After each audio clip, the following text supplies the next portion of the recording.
minute after 11. We can begin the next session. I'd like to welcome everyone back to the virtual conference narrating the Holodomor, the social and cultural history of collectivization and famine in Soviet Ukraine.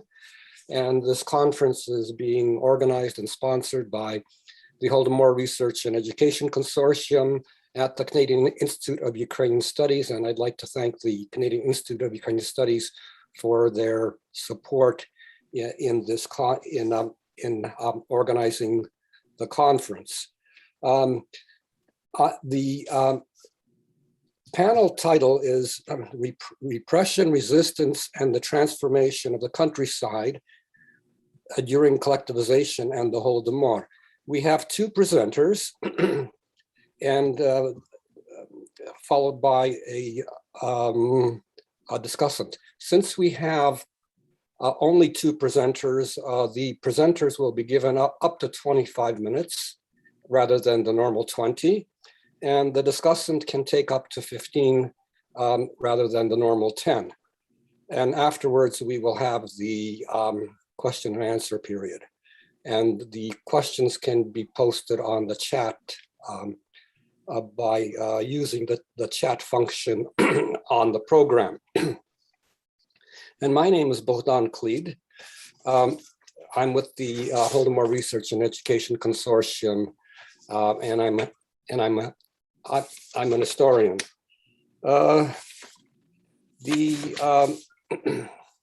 I'd like to, I guess, begin with the first panelist and the first or the first presentation, which will be a dual presentation. We have presenting for the first paper will be presented by Benjamin Dunbar and Raymond Taras from Tulane University. And the title of their presentation is Mode of Production as a Contributing Factor to the Holodomor, a Tentative Analysis. I'd like to, before giving them the floor, I'd like to introduce them briefly.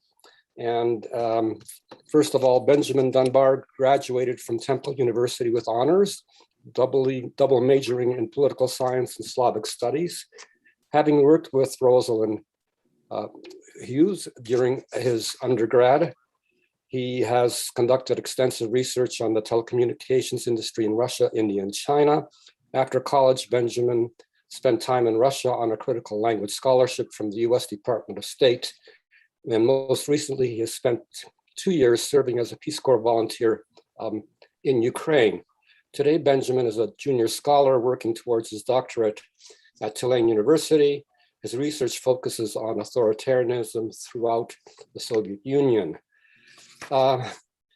Raymond Taras, born and educated in Montreal, he studied at a number of European universities and began publishing scholarly books in the 1980s. He has authored or edited over 20 books, principally about Russian politics and European migration issues. He served on the faculty of universities including Harvard, Stanford, Michigan, European University Institute, Malmo, Warsaw, and Sussex. For 2 years, he was principal investigator on the National Research Council's twinning program with Ukraine, focusing on ethnic-related survey research. Most recently, Ray was Fulbright Distinguished Chair at the Australian National University in Canberra. He teaches at Tulane University at New Orleans. And I can now turn over the floor to the two presenters. 20 to 25 minutes. Thank you very much, Bogdan, for your introduction. And I'm so very pleased that both of us can be here and take part in this very, very important conference that's been very, very systematically organized for us. We both wish we could be in Edmonton, to be perfectly blunt. I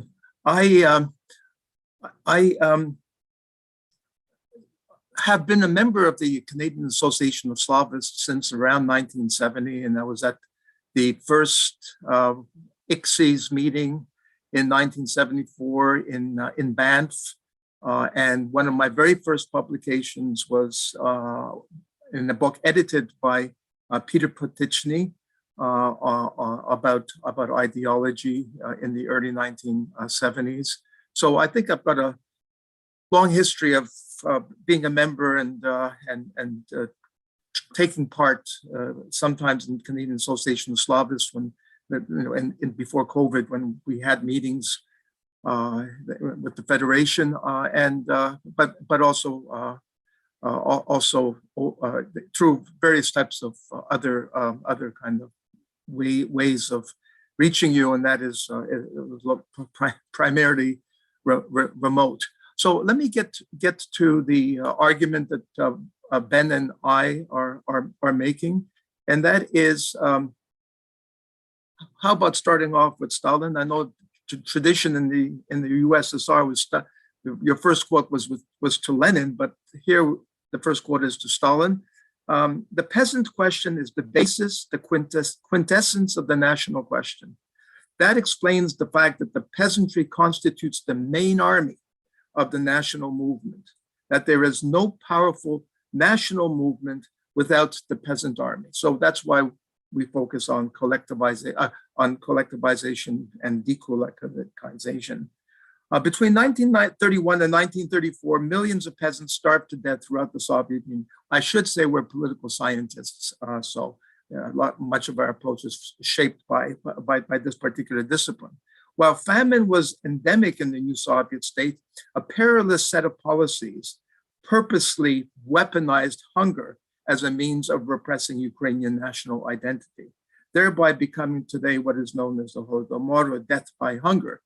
While memory of the Holodomor was actively repressed during much of the Soviet period, in the late 1980s, Gorbachev's policy of openness initiated discussion of past events.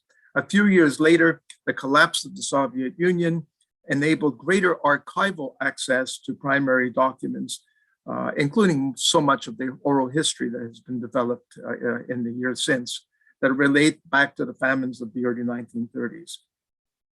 To this day, however, scholarly research on the Holodomor remains underfunded and perhaps undervalued. Of course, this does not apply to the University of Alberta. This paper contributes to the formidable literature on the Holodomor by advancing a novel thesis connecting the actions of the Soviet state back to not only the perceived threat of Ukrainian nationalism in the 1930s, but also to the dominant economic systems of the period. We propose that in order to understand the Holodomor more carefully, scholars need to examine the intersection between the ethnicity and mode of production, in Ukraine.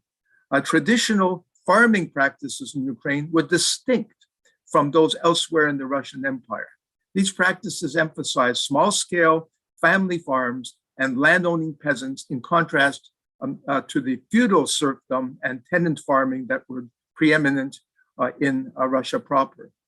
After the revolution of 1917, this economic model rendered Ukrainians more hostile to the collectivization of agriculture pursued by the Soviet government. Thus, not only was the Ukrainian identity decried by Stalin as bourgeois nationalism, a threat to inter-ethnic cohesion, but the very way in which the Ukrainian peasantry had organized their society was fundamentally opposed to the Bolshevik demand for an agricultural system centered around collective and state-owned farms. When examining the Holodomor through this perspective, it can be argued that mass starvation was not merely an offshoot of egregious violence towards a particular ethnic group, but part of a much larger phenomenon. Beginning in 1928, the Soviet state pursued a policy of dekulakization, in which small landholders had their property expropriated and were arrested, deported, executed. To understand the history of the Holodomor more fully, we propose that it was not only an act of inter-ethnic violence, but also represented the culmination of dekulakization, or interclass violence. Ukrainians were identified by the Soviet government as a unique threat to the state and repressed with genocidal intent. trying to stay a little bit further away from the camera. This paper seeks to expand upon the economic origins of this mass violence. Among other sources, will address personalized testimonies and construct microhistories in order to substantiate such claims. So what is this notion of an economic theory of the cause of the Holodomor? Traditional farming practices in Ukraine were distinct from those elsewhere in the Russian Empire. These practices emphasize small-scale family farms and landowning peasants, closely approximating the practices of, in quotation marks, kulaks. These practices sharply contrasted with the traditional farming practices of Russia, which are defined by feudal serfdom and tenant farming, which more closely approximated the arrangement of state and collective farms. This economic model rendered ethnic Ukrainians more hostile to the collectivization of agriculture than other constituent nations and nationalities of the USSR. Thus, the very way in which the Ukrainian peasantry organized its society was fundamentally opposed to the Bolshevik demand for an agricultural system centered around collective and state-owned farms. A testimony to these differences between Ukraine and Russia was alluded to by Mykola Zabolotny, who witnessed the famine in Kulukhi village in the Vinnytsia Oblast. And I'll quote from the oral history that he provided. My father worked at the state farm, not the collective farm. So the pressure to which he was subjected was different. For example, they called him a kulak. They didn't let him graze his cow on collective farmland. We had to graze our cow by the road in the ditches. We had to give in 180 liters of milk a year, double what the collective farmers had to give, which was 90 liters. There were many arrests during dekulakization. They established a court in our school. I saw the trials. They accused those poor people who they brought from the prison in Lytton of being exploiters. What kind of exploiters were they? They simply had their own farms and hired people to help them during the harvest. The people they hired should have been thankful that they could earn something, but for Soviet power, they were exploiters. They organized a collective farm in my grandfather's house. They arrested him, his wife, his youngest son, Metodi, took them to prison, and they never came back. So that's the end of the quote. The repression of Ukrainians in the early 1930s then was driven in part by an attempt by the Soviet state to eliminate alternate models, economic models, to its decentralized command economy. In this case, repression fell along ethnic lines due to the unique history of Ukrainian agriculture. Thus, we argue that the Holodomor was a reaction by the Soviet state to Ukrainian opposition to collectivization, and as such can be understood as the culmination of dekulakization, itself the primary means by which the state attempted to destroy resistance to collectivization in the countryside. So I'll turn it over to Ben at this point. Sure. I'll get a little closer. All right. Всім доброго дня. Good afternoon to everybody. I'd just like to start off by saying what an honor it is to be here today. Ukraine is a country which is near and dear to my heart. I spent 2 years in Dnipropetrovsk Oblast, and it's such an honor for me to be here at this conference today and contributing. So thank you so much. I have a small PowerPoint I'd like to share with all of you. Give me 1 second. Okay. Is it visible? Yes? Okay, excellent.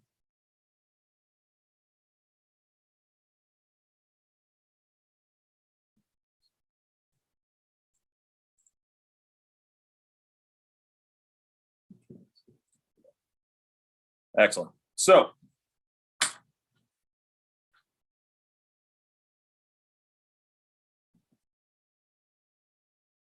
better. So, our argument, as Ray went over, is that traditional farming practices in Ukraine were distinct from elsewhere in the Russian Empire and then later on the Soviet. This economic model that was utilized in Ukraine rendered ethnic Ukrainians particularly hostile to the collectivization of agriculture, which was pursued after 1928. In turn, this led to the collective repression of Ukrainians that we know today as the Holodomor. So this all begs the question, what are the traditional agricultural practices of Ukraine, and why do they render Ukrainians so hostile? So most of what is today Ukraine was controlled by the Polish-Lithuanian Commonwealth from 1569 right until the very end of the 18th century. The state was dissolved in 1795. While the dominant system of agriculture in Poland-Lithuania was, of course, serfdom, serfdom in Poland-Lithuania looked quite different from serfdom in Russia. So whereas in Russia, virtually all land was held by the crown gentry, in Poland-Lithuania, 80% of all arable land was held by the small and the middle gentry. Because the landowners were smaller and they had less monarchical backing, less rents were actually due to be extracted from serfs. Moreover, the system was very heterogeneous. So, for example, in the Vistula Basin of Poland in the first half of the 17th century, serfdom was comparatively more ingrained there, and more rents were due to be extracted from the serfs. However, this contrasts with colonial Ukraine during this time. Because it was a colony, it was thus being colonized by new landowners. And this meant that serfs in that area had less rents due to be extracted from them. And there was actually quite a large number of peasants which had no obligations whatsoever. So eventually, of course, Ukraine is incorporated into the Russian Empire. As I said, the bulk of it coming under Russian power by the end of the 18th century. But this directly preceded major changes to the system of serfdom that was employed in Russia during that period. So some of those changes to serfdom, first of all, peasants were no longer delivered into bondage via land grants. So whereas before a landholder would be given a grant allocating territory to them, and all of the peasants in that area would be due rents to be extracted from them to the landholder, this became no longer the case right after Ukraine was colonized by Russia. In western border provinces of the Russian Empire in particular, there were major changes to serfdom at this time. For example, in the 1810s, as early as the 1810s in the Baltic states, which had German landowners, Baltic Germans, serfdom was abolished in that period. So serfdom was not abolished in Ukraine until 1861 with the general freeing of serfs, but there were Polish landholders in Ukraine primarily. And the Russian government looked at them with quite a bit of suspicion, particularly following the insurrection of 1831. And they severely prescribed the amount of rents to be extracted. And yes, so what does this all mean? Serfdom was introduced into Ukraine in an attenuated form in which small landholders were more common than in Russia. After colonization, Ukrainians did not experience the same degree of indentured servitude that Russian peasants did. Moreover, Ukrainians were only subject to the Russian feudal system for less than a century, depending on where. Some areas less than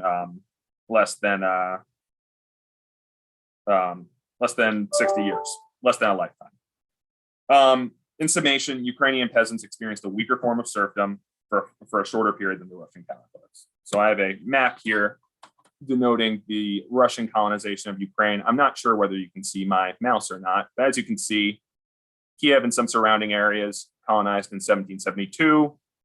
Bulk of the country over here, 1793. Some places earlier, 1733. Crimea, 1783. Odessa, which of course did not come from the Polish-Lithuanian Commonwealth, 1812, so on and so forth. But I think it's quite an illustrative map.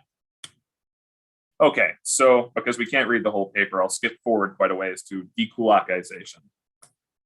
So dekulakization, in 1928, Stalin introduced his first 5-year plan. This plan was driving at industrialization of the Soviet Union via forced savings.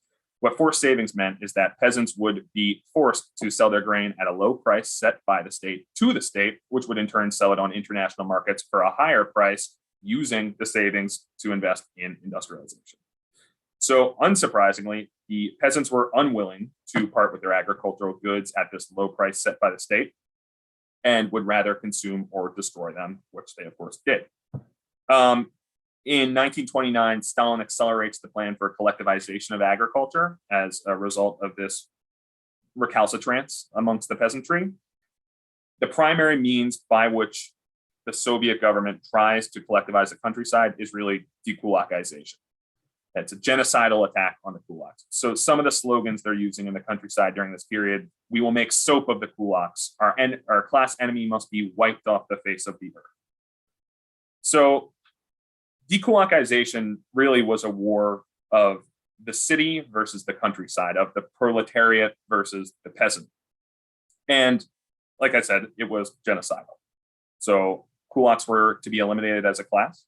Kulak status was hereditary, defined in terms of families. If your father's a kulak, you're a kulak. If your wife's a kulak, you're a kulak, so on and so forth. They were subject to dehumanizing stereotypes, some of which we've already heard, and they were eliminated in large numbers. At least 30,000 of those who were termed kulaks were executed, and 2 million were deported to either the Far East or the Far North or Siberia. A 1932 OGPU estimate found that of that 2,500,000, a full quarter, had either died or run away. So in Ukraine, in the Ukrainian SSR, this war of the countryside and the city takes on a very much ethnic character. The reason for this is because the countryside was almost entirely Ukrainian, whereas cities were more cosmopolitan. So the Soviet census of 1926 found that in Ukraine, only 11% of Ukrainians lived in cities. This contrasts with 20.7% of Poles, 50% of Russians, and 77.4% of Jews. So during dekulakization, the so-called national question is increasingly bleeding into the peasant question. Not only are almost all peasants in Ukraine Ukrainian ethnically, they're also far more opposed to collectivization than nearly anywhere else probably anywhere else, I should say, in the USSR. A full 50% of peasant uprisings in the year 1930 came from Ukraine, it being a comparatively smaller state than, say, the Russian Soviet Federation, illustrates how resolutely opposed Ukrainians were to collectivization of agriculture. So it should be noted that this linking of the peasant question with the national question is really nothing new. As Ray read at the beginning, the quote from Stalin, which I'll now repeat, this is coming from a speech he gave in 1925. The peasant question is the basis, the quintessence of the national question. That explains the fact that the peasantry constitutes the main army of the national movement, that there is no powerful national movement without the peasant army. So because of the link between small tenant farming and rendering Ukrainians particularly hostile to collectivization, and the overwhelmingly rural population of Ukrainians, the Ukrainian nationality becomes an extremely easy target for the Soviets in their war against the peasantry. So moving on to the Holodomor. In 1932, widespread famine is very much taking hold. The resistance of the peasants who would not accept the reimposition of what they called second serfdom, referring to collectivization. The famine starts getting really, really bad in Ukraine in 1932. In June of that year, Stalin is already developing his national interpretation, well before Ukrainian nationalists are thinking of it in this light. This can be found in several letters he sent. One particularly illustrative one comes from the 11th of August, 1932, a letter Stalin wrote to Kaganovich, in which he says, "We may lose Ukraine." Ukraine is very clearly now the main issue of the Politburo. This crisis spurs Stalin to apply his well-developed model of preventative category-based repression, which first reached its peak with dekulakization. So the decision to use the famine by enormously and artificially strengthening it in order to impart a lesson to peasants who refused this new serfdom was taken in the fall of 1932. Because in Ukraine, the peasant question is the national question, in order to solve these questions, the Politburo felt they needed to get rid of national elites and their policies, which were suspected of abetting peasants. Thus, the Politburo passes two secret decrees on the 14th and 15th of December, officially reversing the nationality policy of Ukraine. This is very important to note because the only constituent republic of the USSR at this time that had their nationality policy reversed was Ukraine, not Russia, not Belarus, not Kazakhstan, all of which had famines raging at that time. The decree orders the correct implementation of Ukrainization in Ukraine. And it's also during this period that Soviets start arresting people accused of being part of a counter-revolutionary Ukrainian military organization. Of course, what happens next is an unmitigated disaster, which we today know as the Holodomor. So to conclude briefly, why did the Holodomor happen? The goal of this paper is really to illuminate some of the economic reasons for why the Holodomor came about. So when looking at through that economic lens, we can say that the Holodomor was a continuation of dekulakization. Because of Ukraine's particular history, Ukrainians were more likely to resist collectivization. When the first 5-year plan failed, and it failed quite spectacularly, in Ukraine, the class enemies fell pretty squarely along ethnic lines. From dekulakization, the targeted repression of Ukrainians was indeed a logical conclusion. So that concludes our presentation.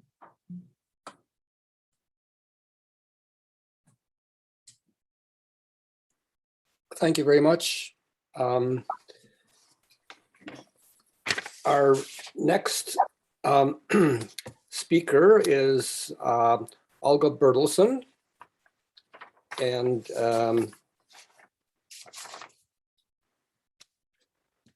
her title of her paper is Suppressing and Concealing Peasant Resistance in Ukraine During Stalin's Collectivization. Olga Bertelsen is an associate professor of global security and intelligence at Tiffin University School of Criminal Justice and Social Sciences, educated at the Medical State University in Ukraine, Bloomsburg University of Pennsylvania in the United States, Penn State University, and University of Nottingham in the UK. She's published widely on Soviet-Russian operations of ideological subversion, political violence in the USSR, and the methods and traditions of the Soviet-Russian secret police. She's the author of The House of Writers in Ukraine, the 1930s, Conceived, Lived, Perceived, and the author and the editor of 3 anthologies of archival KGB documents, and 2 collections of scholarly essays titled Revolution and War in Contemporary Ukraine and Russian Active Measures, 2000. This last one is a very recent publication published this year.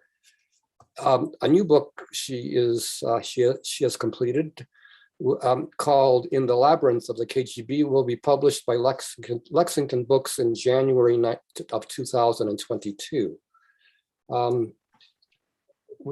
I can now give the floor to Olga, and she also would have up to 25 minutes to present her paper. Thank you very much, Bogdana, for this introduction.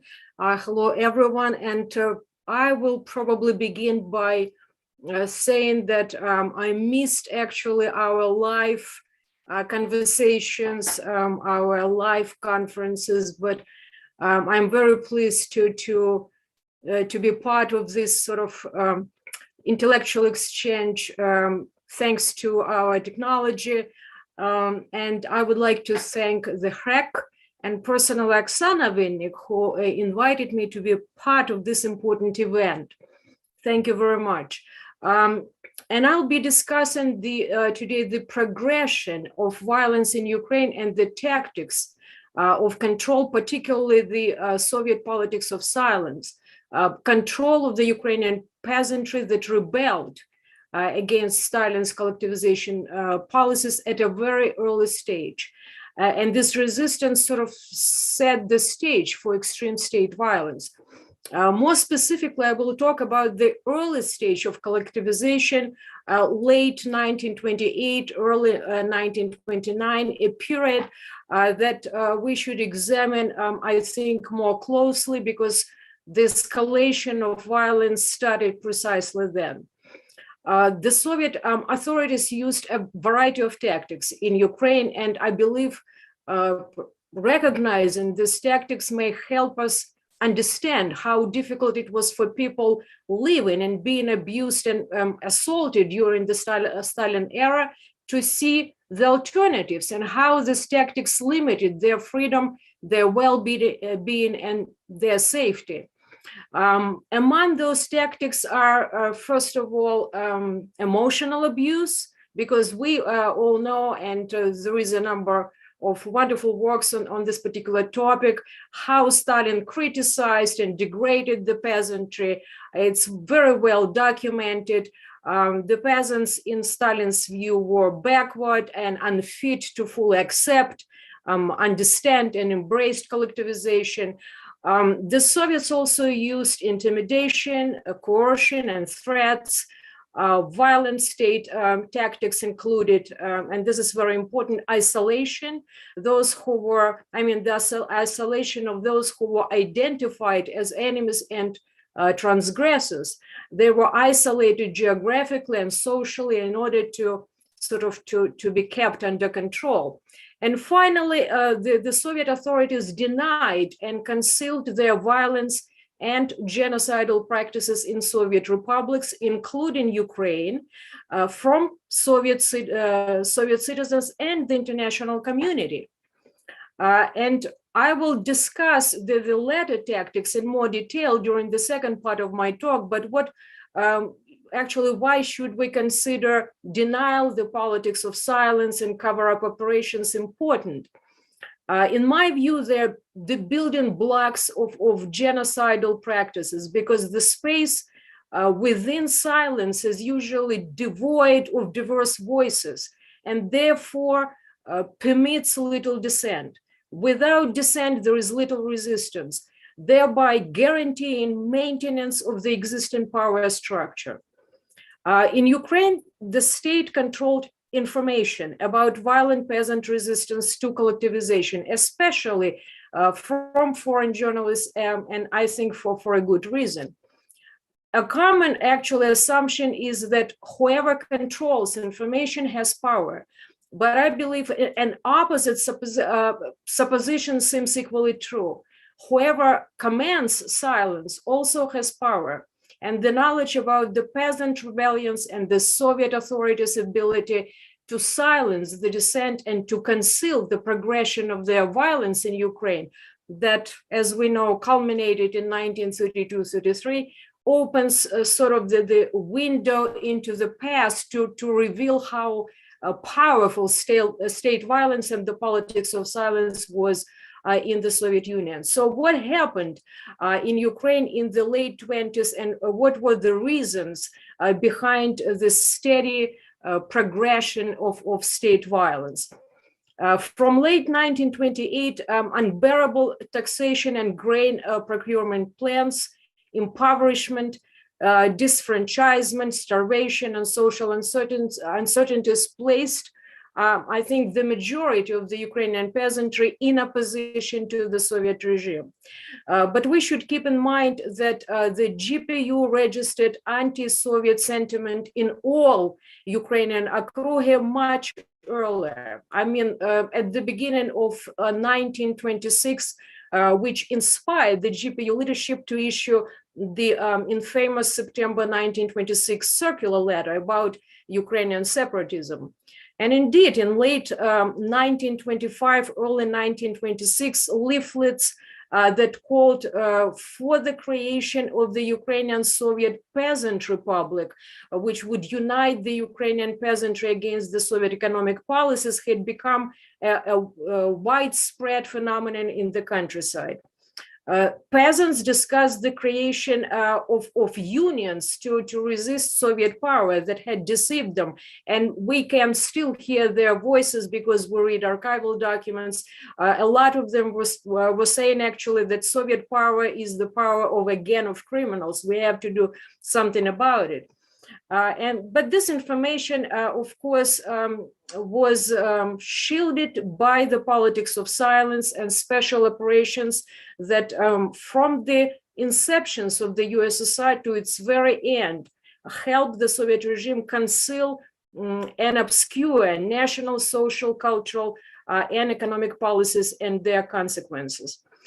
We should also remember that the decision made in December 1926 to launch a new collectivization campaign was initially publicly denied by Stalin. And that's where sort of this politics of silence started. It started actually much earlier, but this is just one of those crucial moments. In 1927, at meetings with foreign workers, delegations that arrived in Moscow to celebrate the 10th anniversary of the October Revolution, Stalin refuted the rumor of the state's intention to collectivize the peasantry, and he actually rejected all-embracing collectivization as an ineffective method which contradicted the interests of the peasant.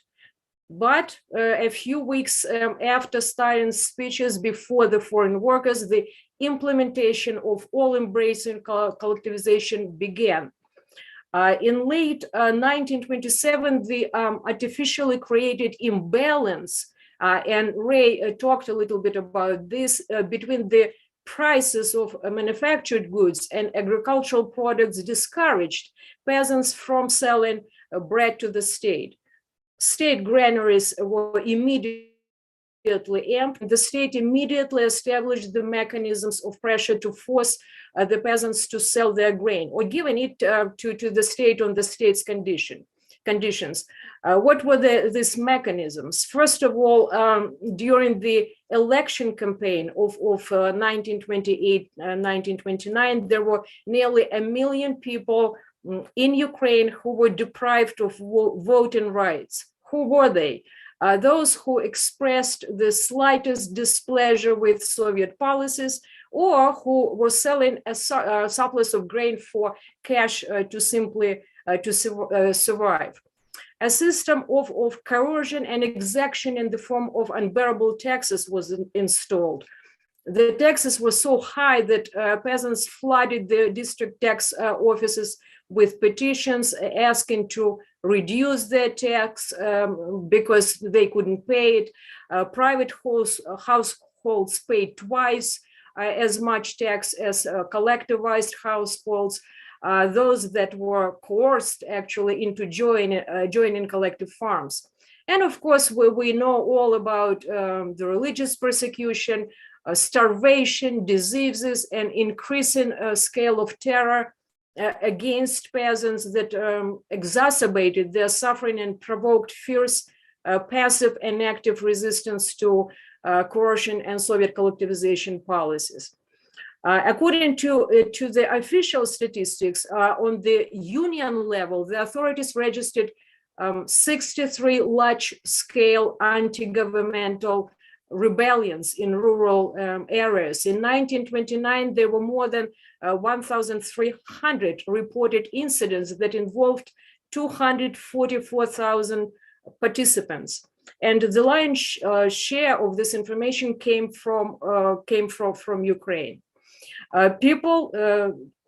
Villages rebelled against the regime using various forms of resistance, passive, active, and even armed. Also, the GPU systematically, as we know, confiscated firearms left over from the civil war from the peasantry. And by the way, today we're lucky to have our discussant who wrote extensively, Lynn Viola, who wrote extensively about this.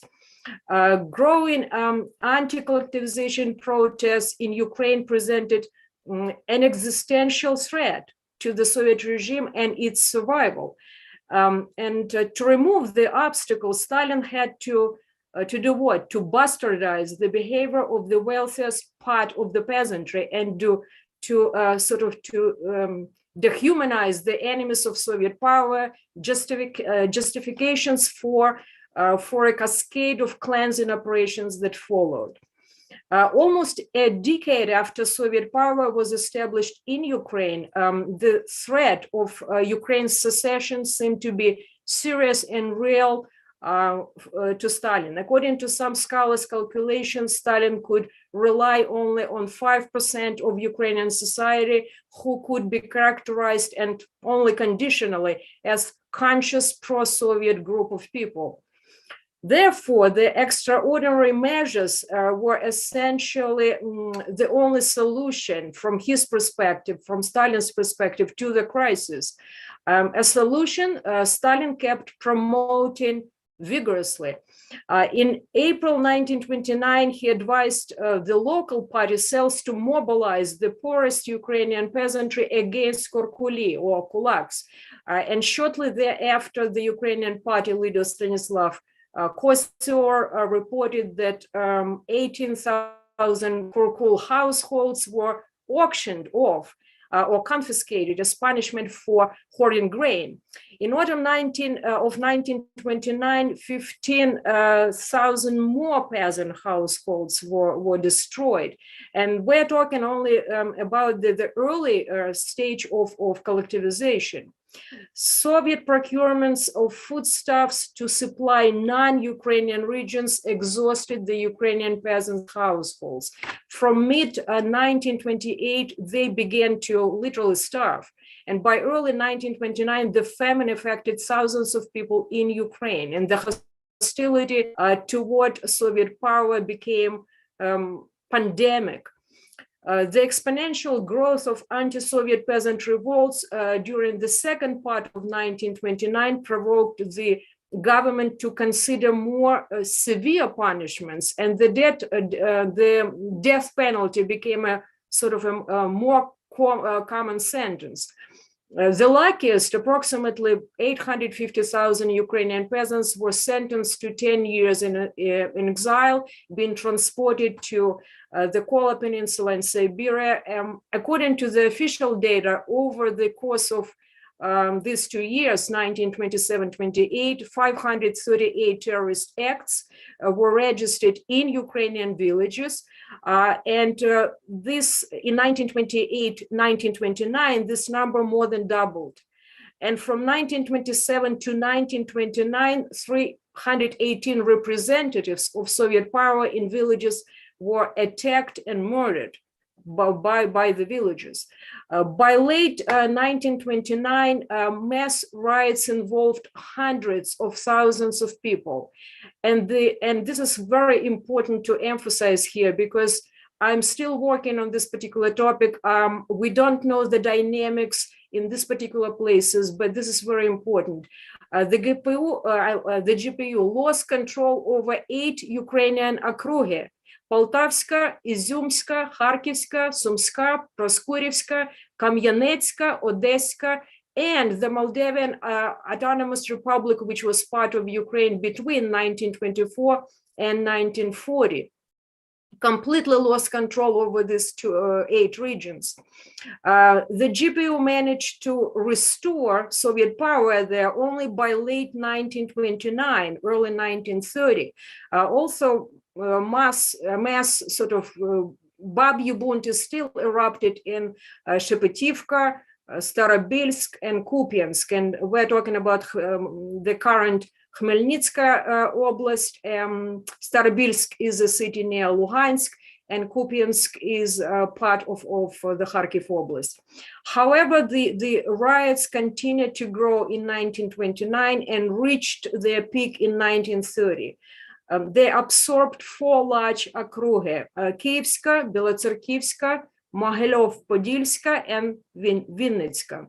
So from March 1st to March 15th of 1930, the GPU arrested 25,000 people, liquidated 36 counter-revolutionary organizations and 256 counter-revolutionary groups, shot 655 individuals, sent approximately 4,000 men to concentration camps, and exiled approximately 6,000 people. In total, the operation resulted in the displacement of approximately 89 peasants. And the next goal was to cleanse Ukraine's near border territories by exiling another 15,000 people. So now, when sort of I just said a few words about this situation in Ukraine during these particular years, I believe these realities provide sort of the foundation for a more careful understanding of the reasons behind advancing the politics of silence in Ukraine, and issuing circular number 984, a document produced by the People's Commissariat of Foreign Affairs, Narkomandel, in Moscow at the dawn of the collectivization campaign. And this document, the circular, helps establish, I think, the connection between peasant rebellions, state violence in Ukraine, its intentionality, and the state's attempt to conceal it altogether from Soviet citizens and foreign observers. Generally, we know that the Soviets tried to conceal this information from the international community. Yet, this particular document that I discovered in the Kharkiv State Archive several years ago, that would actually explicitly outline the course of action that would prevent foreigners from observing a true war and the famine in the Ukrainian countryside in 1928, 1929, was discovered for the first time. And this tangible evidence of concealment was an early practice that the Kremlin used in Ukraine. What does it reveal? First of all, from my perspective, the intentionality of violence and coercion, the extraordinary measures in the form of death penalties and lengthy sentences undertaken by Moscow was supposed to create a dome of silence over the realities in Ukrainian villages. The circular ordered the local authorities to restrict foreigners' movements within Ukraine, in Ukraine, by all possible means, and forbade the Ukrainian party bosses to accommodate foreign visitors and journalists' requests to rent a car or to give press conferences, etc. The Narkomandel in Moscow also warned the local Soviet and party organs in Kharkiv that they would bear full responsibility for any failure to monitor foreigners' movements in Ukraine. Moscow advised the Kharkiv authorities, the party bosses, to limit contacts with those foreign journalists who were not willing to inform them about their plans and intentions while being in Ukraine, and instructed them, Kharkiv in particular, to obstruct visitors' attempts to obtain any information about local developments. In other words, any assistance in organizing their trips to border regions or factories or villages was strictly forbidden. Moscow suggested that largely the Kharkiv GPU should handle the situations with the foreigners. And the party bosses had to assist the GPU somehow in this process. Ultimately, the chief responsibility of the Narkomandel and the GPU was to maintain the myth about the first successful socialist state by preventing truthful journalist accounts about the disaster in Ukraine, about a true war in the Ukrainian countryside. So the politics, I think, of silence strategically demarcated and isolated Ukrainian villages from the proper attention of their fellow citizens in the Union and internationally. Silence was an effective political strategy that made resistance and political mobilization difficult, but made it possible to identify and personalize the transgression. More profoundly, I believe silence and the relatively hermetic information blockade created a space for direct state violence that crushed the subsequent more numerous and large-scale peasant rebellions in 1930, 1931, producing a ghetto of exclusion that culminated in the Holodomor in 1932-33.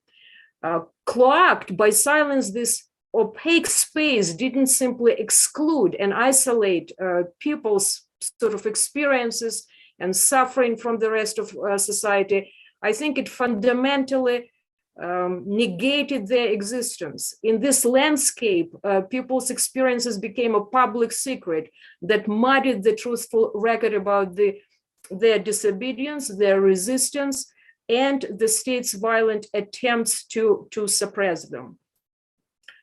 As in any other genocide, the state politics of silence served and continues to serve as the foundation and a condition for brutality and violence, a mass killing of millions of people by starvation during several months in late 1932, early 1933 in Ukraine in our case. Denial and concealment are, as I mentioned earlier, the building blocks of genocidal practices, which combined with the extremely large number of the dead and murdered who were framed as nationalists and anti-Soviet elements in Ukraine, magnify the intrinsic inhumane nature of the Soviet regime, placing Soviet collectivization policies squarely in the category of genocide. Thank you very much.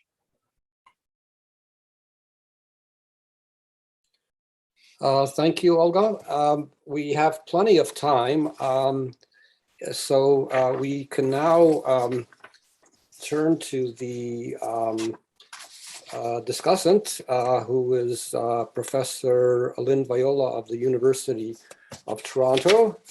And briefly, Lynn Viola is university professor at the University of Toronto. She's a specialist in the history of the Soviet Union, focusing on political and social history.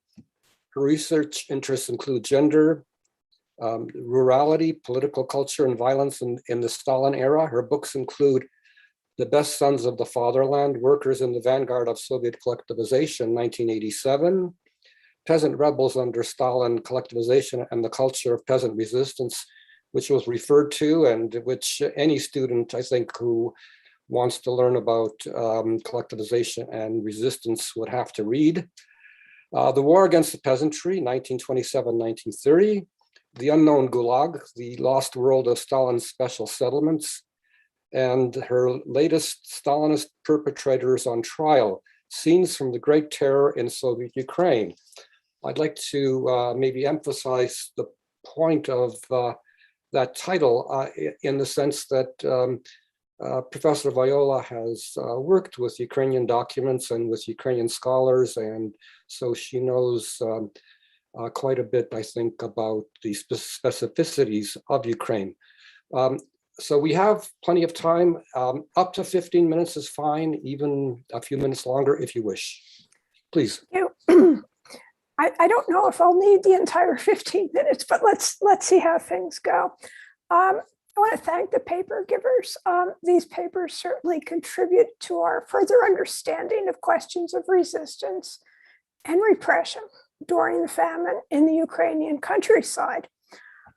Dunbar and Taras discuss the significance of Ukrainian small farming as an additional reason for the extent of repression and the famine in the Ukraine countryside, along with the already known national issues.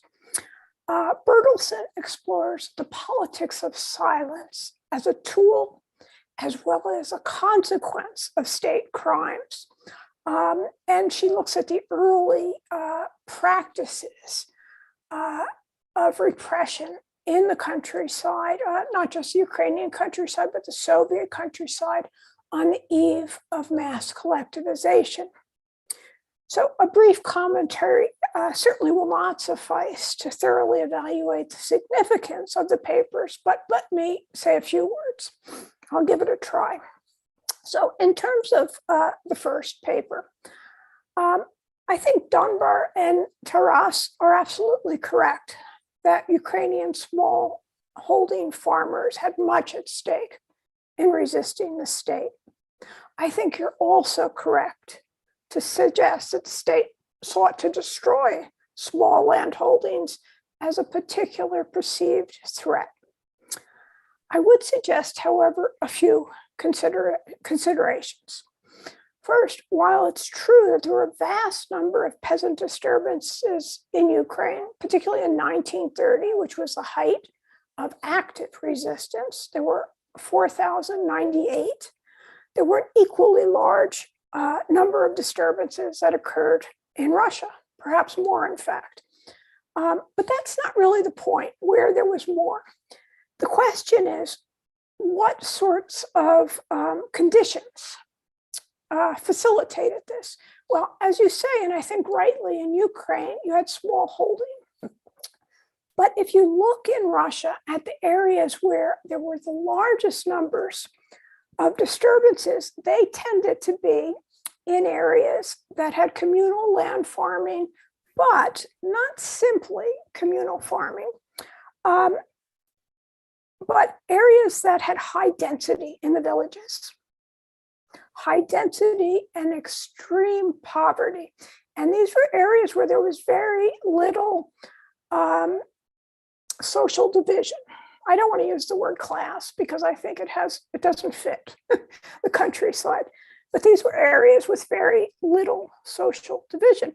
So it's not just small landholding areas where there are extremely violent reactions to the state's repressive policy. Now, another thing to take in mind, into account, is Siberia. Siberia also does not have the same heritage of communal land tenure.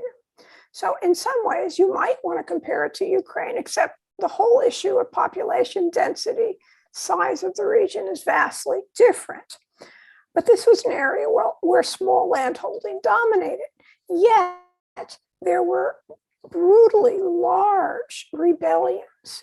And just as Olga told us about these areas in which, control was completely lost, same sort of things happened in Siberia.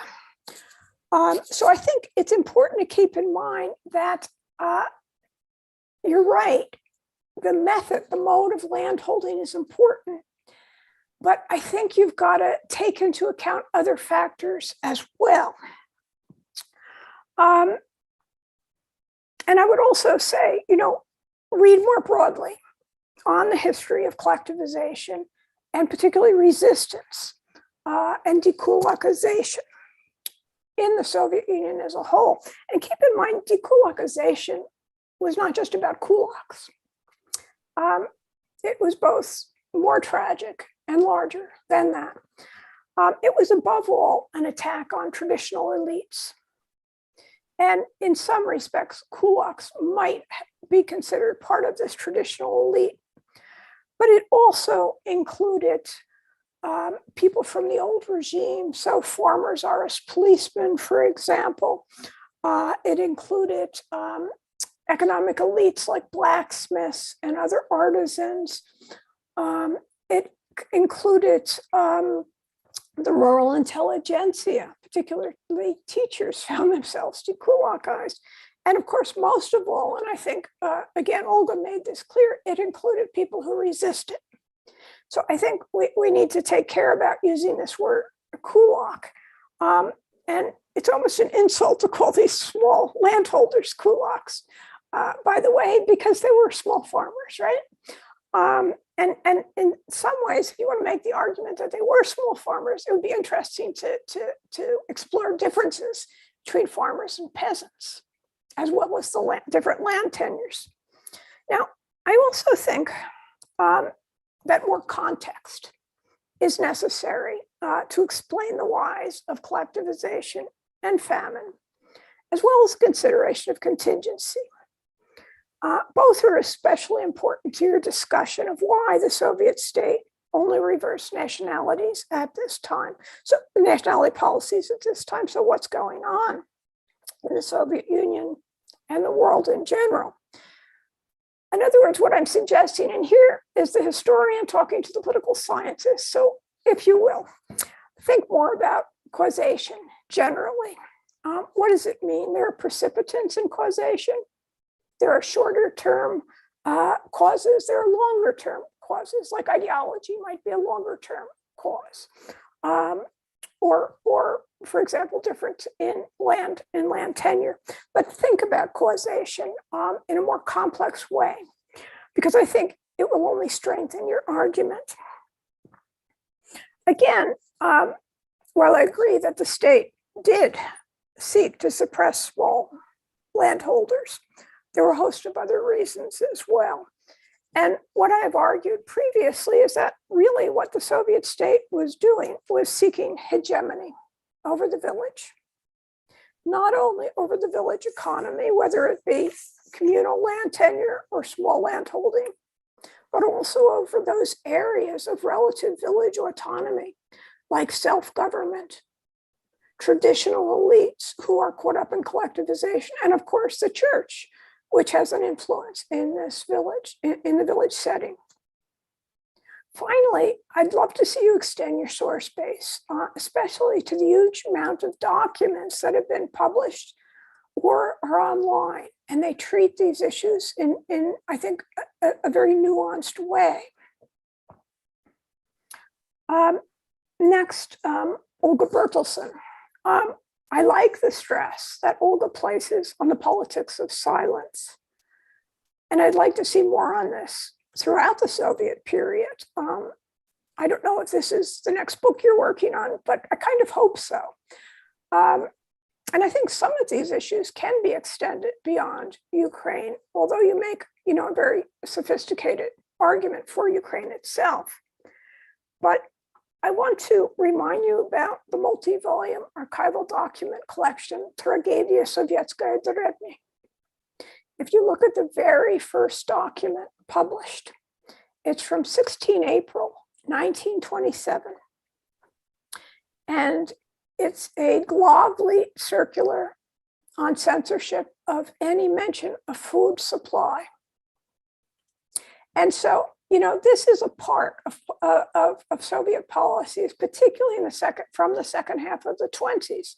But I think I see it as something much more broad. This silence is something that is meant for the whole country. And Viktor Petrovich Danilov, who was the main editor on this collection, began the collection with this document because he always saw the suppression and censorship of knowledge is fundamental to the Soviet project. So that's some super backing for you. I would like to see more discussion of the politics of silence in terms of cause versus consequence. And here again, as in the other papers, context is one of the historian's more important tools.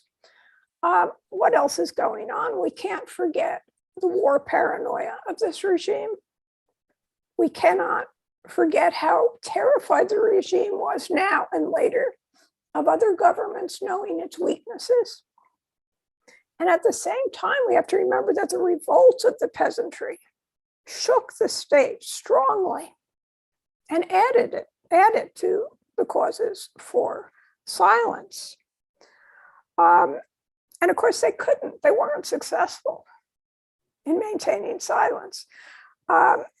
Peasants, although Solzhenitsyn said peasants were a silent people, they weren't. And so people were writing. This was another kind of protest. In the case of German peasants, they were writing to the German consul and the German government. So that in February 1930, the Commissariat of Foreign Affairs was already urging that foreign citizens, they were Soviet citizens, foreign citizens be treated more carefully. And of course, people are also crossing the border, fleeing, particularly in the East, but also in the West. I think silence is a subset of secrecy. I think secrecy is really kind of the key word. And here, the Soviet government suffered from an extreme illness of secrecy. And so it's not just these decrees mandating quiet or mandating that foreign journalists can't have anything to say.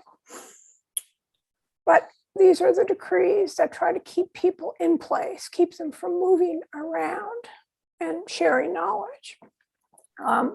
Also, any institution that you look in has a secretny отдел, which archivally are the most interesting parts to read.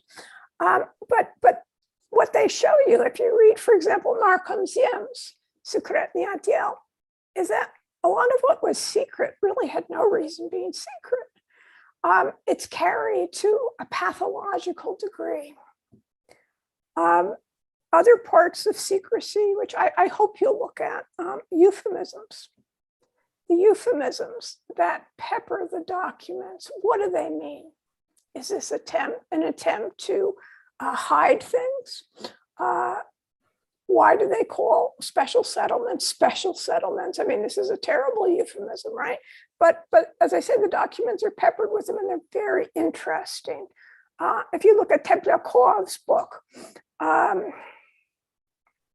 I forget the title, but he has a little glossary of some of the euphemisms of the terror, and it's fascinating and terrible. And of course, and I'll just say this finally, everybody had to sign contracts of silence, right? I don't know if you've seen any of these. I only have heard of them, so secondhand, but it wasn't simply people who had been in the gulag and who had to sign upon their arrest. It's people who served in the NKVD, OGPU, and so on and so forth. So I think silence is such an interesting topic. I really look forward to seeing what you're going to do with this. And I'm sure you're way further ahead than we even know. But I'll leave it at that because I'm sure people want to come into the discussion, or the panelists perhaps to answer, to respond to my comments. Okay. Thank you. Thank you very much, Professor Viola. And we have, again, plenty of time for the discussion period. And I have one message here at this point, and anyone that would like to pose a question, please use the chat facilities that are available with this Zoom program. Before going to the question itself, I'd like to just make a couple of quick comments myself before we start. And the first is to the first paper, when the title has mode of production, and of course that's sort of a Marxist term that's quite commonly used, but in the collectivization process, there's a certainly, and Professor Viola mentioned that this was an attempt to establish a more complete control over the village. But it's also an attempt by the state, by the party, to, I think, control more completely, almost, well, as totally as possible, over the mode of production. So the collectivization process is a process by which the state becomes, I think, not a direct owner, but certainly, if we look at Marxist terms, certainly a more complete manager over the economic life of the village. So in the context of collectivization, what occurred was, a complete, or almost, well, not a complete, but not only an overturning of all of these relations, but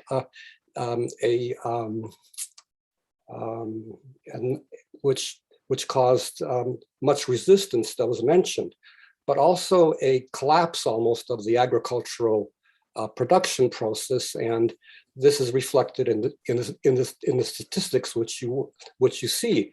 But the state continued to try to extract as much as possible, even though there was chaos in the countryside, and even though there was this collapse in production. And in 1932, at the Third Party Conference, Kaganovich, who was sent to Stalin to attend the conference, he and Molotov were there, and they wrote a letter to Stalin where they mentioned that all of the Ukrainian Politburo members at a meeting of the Politburo asked that the grain production plan be reduced because they knew that it was, too much for the country to handle.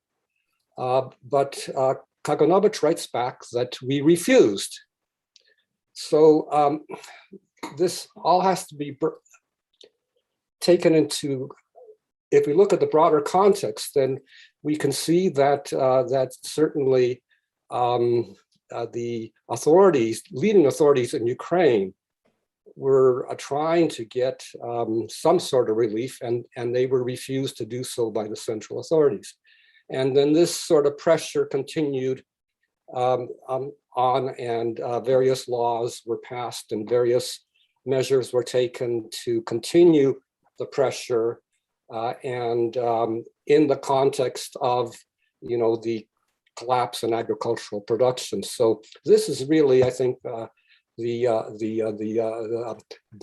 factor that really intensifies the famine,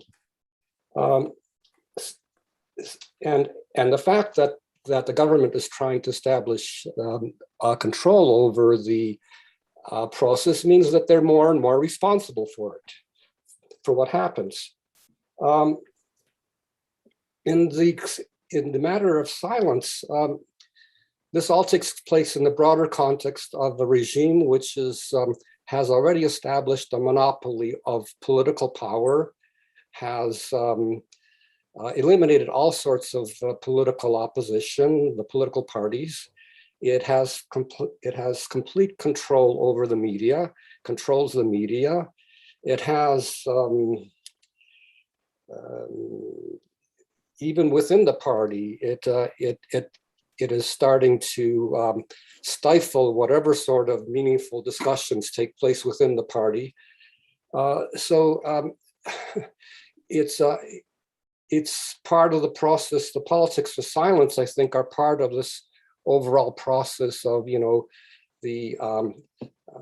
I guess the strangulation of whatever's left of a civil society, and it's an intensification of that, and it's an indicator of how powerful the state is in the Soviet Union. And I'll leave my comments at that point.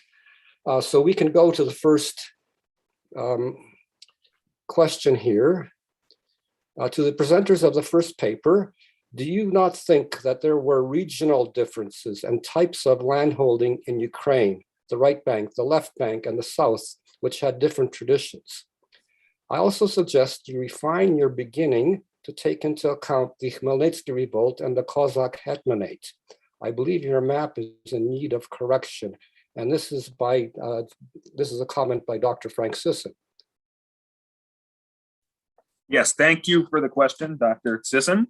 Yes, almost certainly there were regional differences. I think this paper for Ray and for me is the start of a larger project which we're interested in, which would actually be going in and coding different areas of Ukraine to use for quantitative analysis. So what that would involve is actually looking at the particular histories of different areas, looking at the statistics we can come up with for maybe like average tenant size indicators of these sort of type, and then going in and using quantitative regression to actually analyze whether these factors have any sort of demonstrable impact upon resistance to collectivization.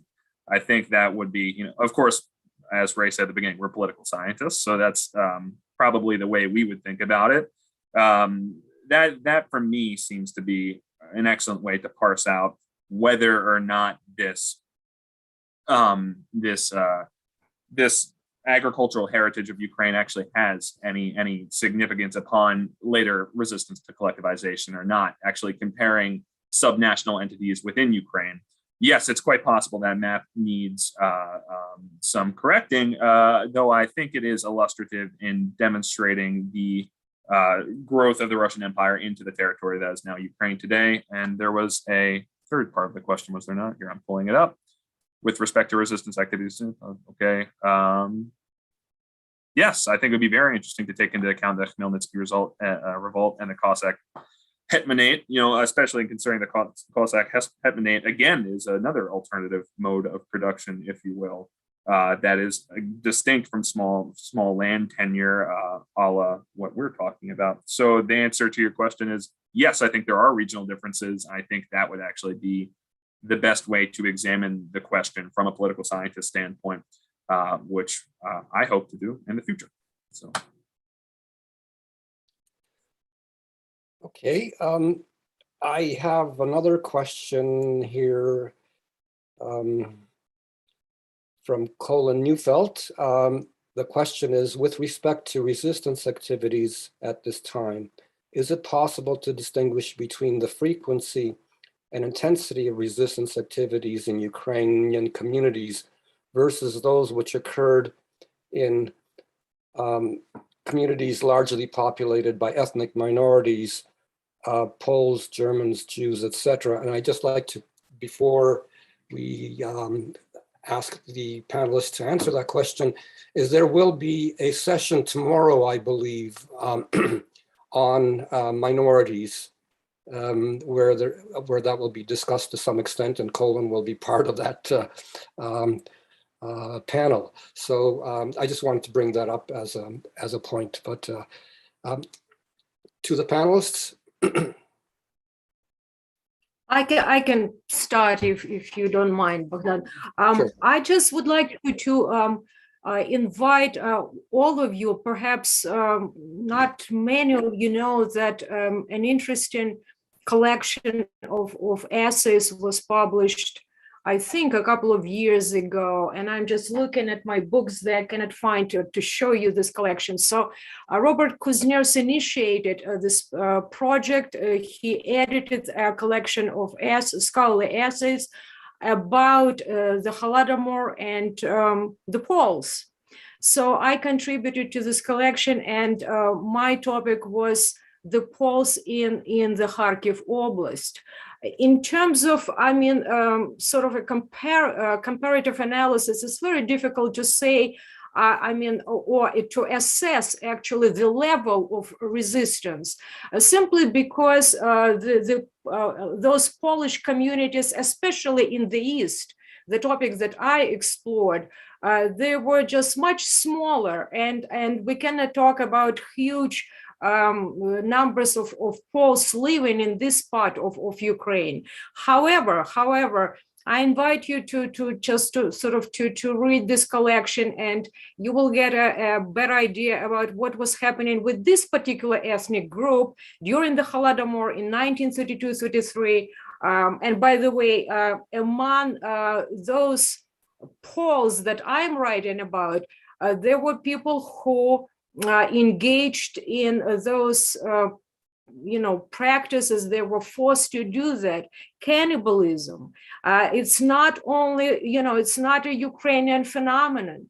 It's just, from my perspective, in those places where, we observe mass starvation, cannibalism was an inseparable part of the dynamics. So, and this is sort of something that we have to keep in mind.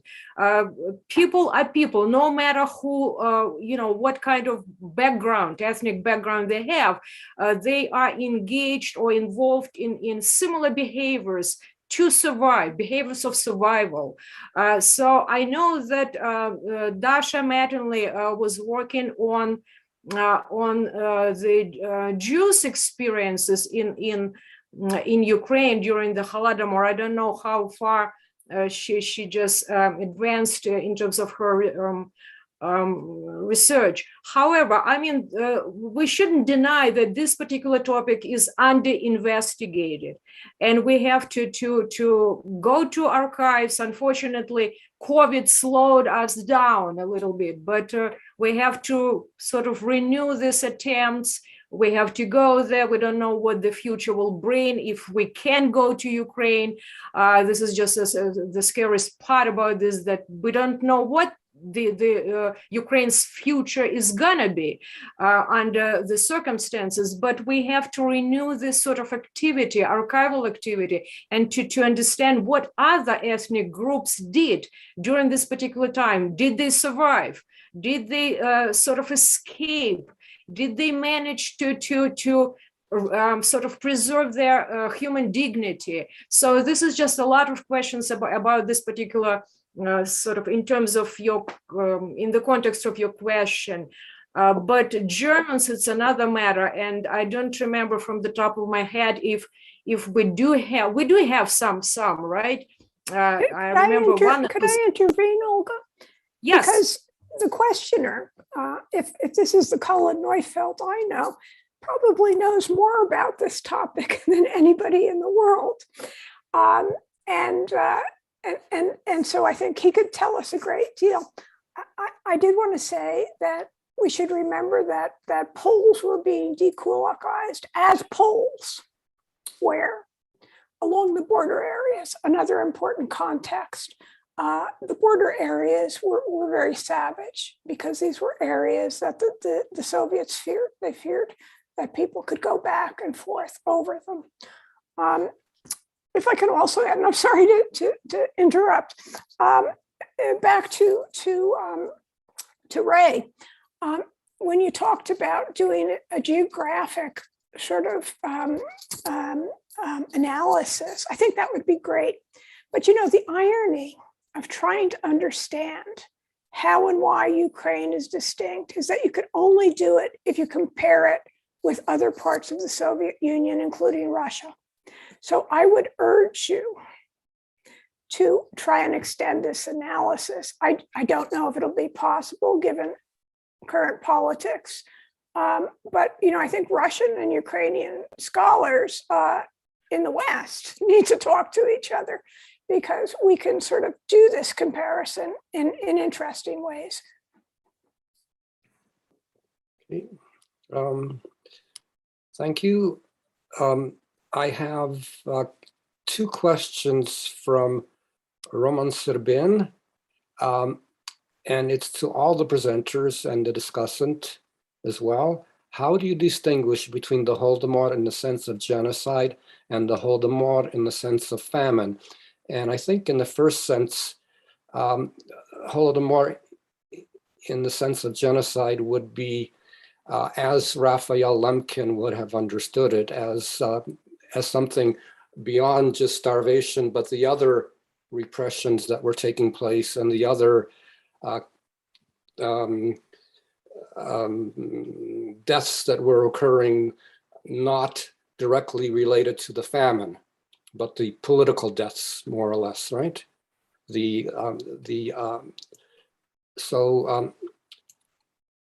the other question is, what was Stalin and his regime's motives in imposing the genocide on the Ukrainian citizens of the USSR, including the Ukrainian SSR, which is, I guess the USSR would be the whole country and the others would be just the republic itself. There were, I guess, there was the anti-Ukrainian decree of December 15th that stopped Ukrainization in the Russian Federation. And there were ethnic Ukrainians who lived outside of the borders of the Ukrainian SSR. So I guess that would pertain to that. That would sort of fall into that question. Would anyone among the panelists like to address that, those two questions? I think that the literature has established the famines, by and large, were a result of the first 5-year plan. I think it's hard to say whether they were intentional or not, though it seems as if it was not necessarily intended to have this massive famine, but when it happened, it was utilized by a regime in order to repress the peasantry, in particular in Ukraine. What makes the Holodomor in Ukraine different from elsewhere is exactly as Bogdan was just saying, this reversal of the nationality policy. Of course, many people starved to death in Kazakhstan, Russia, Belarus, Ukraine, of course. But the nationality policy, koordinatsiya, that was not reversed in any of those states. Also, from my understanding, in Russia and Belarus, the borders were not sealed, either between the constituent republic nor between the city and the countryside. That meant that peasants were able to seek help, were able to go to the cities, were able to try to beg for bread, whereas that was not the case in Ukraine. There was active barricades between the country and the city. So Holodomor is definitely part of a wider famine, which was caused by the first 5-year plan. What makes it uniquely genocidal is, I think, exactly as Bogdan was getting at, the nationality policy in combination with the closing of borders, and both internally and the republic's borders. I can also add a couple of points. First, I think Holodomor means different things for different people. For me, the Holodomor is not only about the famine. And of course, it depends on what books people read. By the way, not very much has been published on the assault, an attack against the intelligentsia in Ukraine.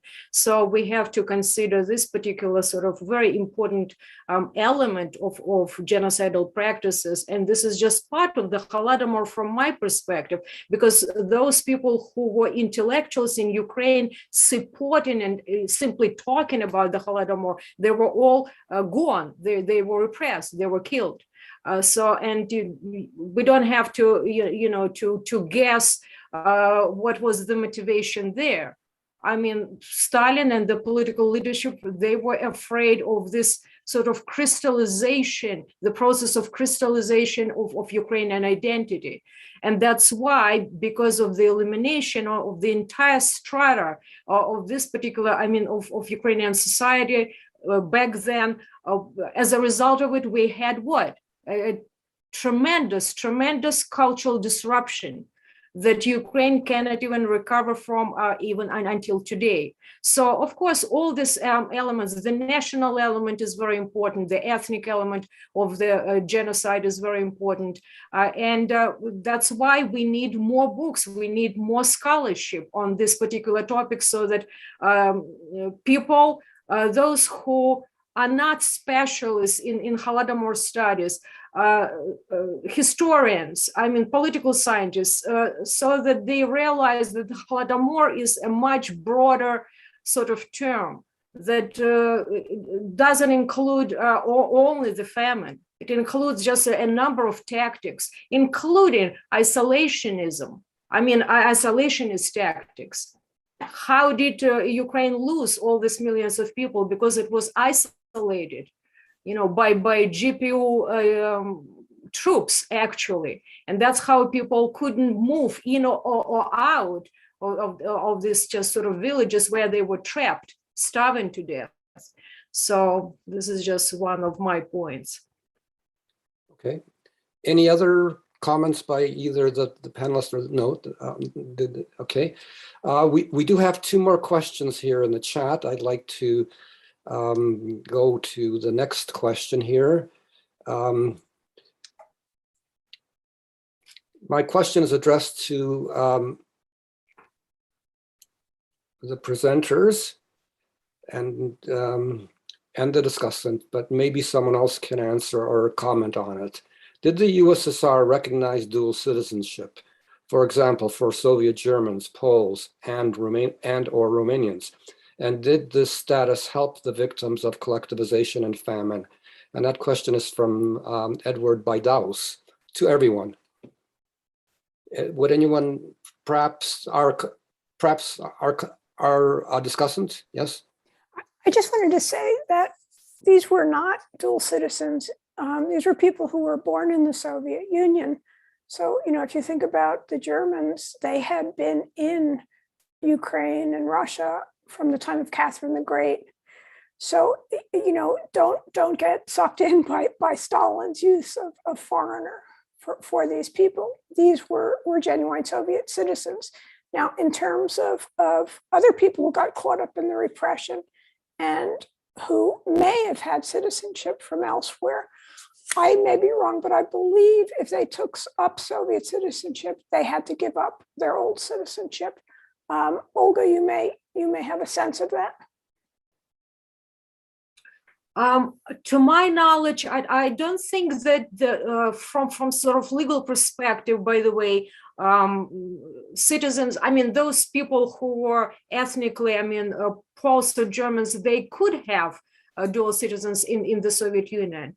I'm not sure about this, but I remember those documents, archival documents that I read, and there were sort of a lot of opinions that were uttered during all these party meetings at the highest level, and they were very, very specific, all those leaders that local or at a high level in Moscow who said we cannot just have this phenomenon. I mean, in the Soviet Union, we have to have devoted, dedicated citizens.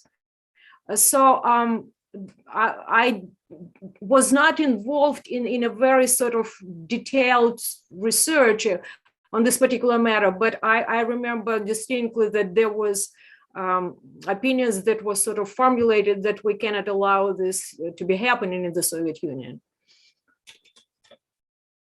Okay. We have about another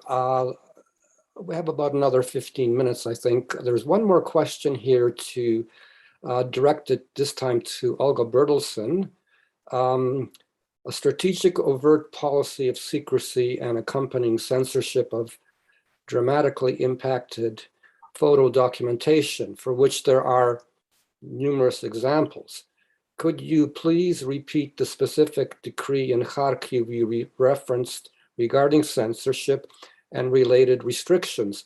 And perhaps I could maybe add there, we do have very few photographs from the famine period, which I think can also be attributed in part to this politics of silence. Perhaps Dr. Bertelsen or someone else might want to comment on that as well.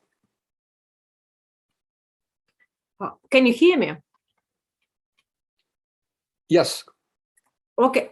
I mentioned the circular, the document that has a number 984. And this document, and I do have a photocopy of this document. Actually, it should be published because it hasn't been published. The original of this document actually should have been returned back to Moscow, where it came from, to the Narkomendel. However, apparently, it escaped somebody's attention, and this document I found this document in a place, in a file that was actually, from my perspective, it didn't belong there. It was just an accident. So someone didn't do their job and didn't send this copy back. But I have a photocopy, and I think at some point it should be published as an image, because then it will offer some kind of a more detailed sort of idea, perspective, what they were after. But interestingly enough, to my knowledge, this document was published, only issued, and there were only several copies, 7 or 8, I don't remember. And obviously, this document was sent to the Kharkiv authorities because a lot of people wanted to go to the Kharkiv Oblast, to Kharkiv itself, to the city, to see, especially foreign journalists, to see what is happening in this particular part of Ukraine, because all this terrible news came from several oblasts, right? And as we know, from Kharkiv and Kiev Oblast and several others. But other documents, other copies were sent also to, of course, to the leadership of the GPU in Ukraine, in Kharkiv, in Kiev, and I believe there were copies somewhere that I don't know where they are. Probably all leadership in Moscow received the rest of the copies, but that was just the document that was not supposed to be discovered actually in Kharkiv. I don't know how it happened that it was still there. But I don't know if I answered your question. That was to Lana Babi, and Lana Babi was involved in a project to find as many photographs from the 1932-33 famine period, and she did locate some, or was able to identify some that were not either well known or not known at all. But this is a question. This is a part of, I think, of this. The fact that there are so few photographs is, I think, illustrative of how successful the Soviet authorities were in suppressing not only information about the famine, but more broadly are able to control information about what is going on in the country. I know just from reading, speaking about a photographic material, an American writer, Carveth Wells, with his wife, were in the Soviet Union in 1932 and traveled through Ukraine. And he sort of wrote about his travels worldwide. And he, in a presentation he gave, I think in Chicago in early 1933, he mentioned, and I'm recalling from memory, so I may be mistaken, but I think this is the case, that he took some film footage that was confiscated from him. And the film that was confiscated was the film from Ukraine. Although he was able to keep the film that he had of his photos, or it could even be,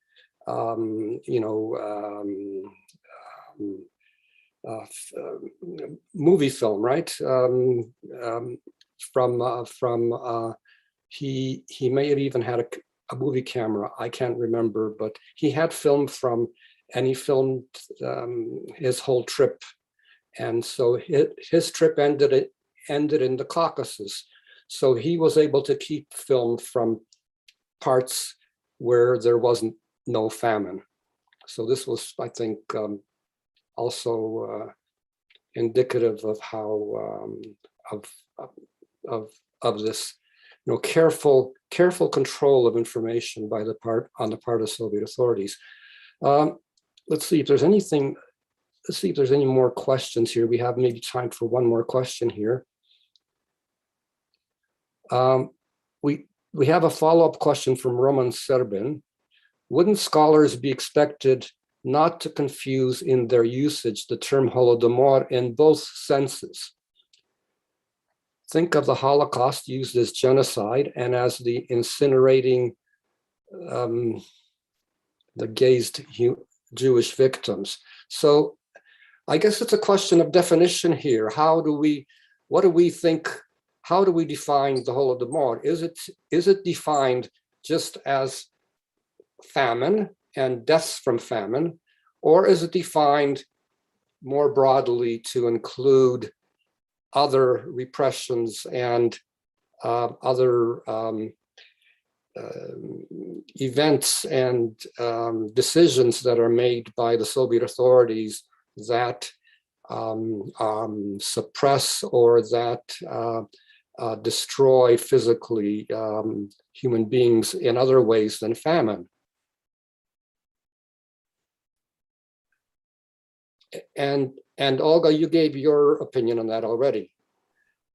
I just wanted to add one thing. We shouldn't forget that all those processes that Lemkin mentioned, when he described what genocide is all about, they ran parallel.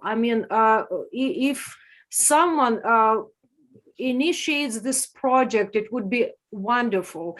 For instance, to compare from a chronological point of view, what was happening simultaneously. I mean, first of all, looking even at the documents from the former KGB archives, secret operations against the intelligentsia, covert operations in the Ukrainian countryside, and to attempt to isolate it and to contain all this, rebellion somehow. And also an assault against, attack against the religious leaders in Ukraine. And if chronologically we sort of compare and look at all this sort of aspects of this genocidal practices in Ukraine, it will fall into place. I mean, for anybody, it's clear that it was just a concerted attack against, the sort of people who resisted in Ukraine.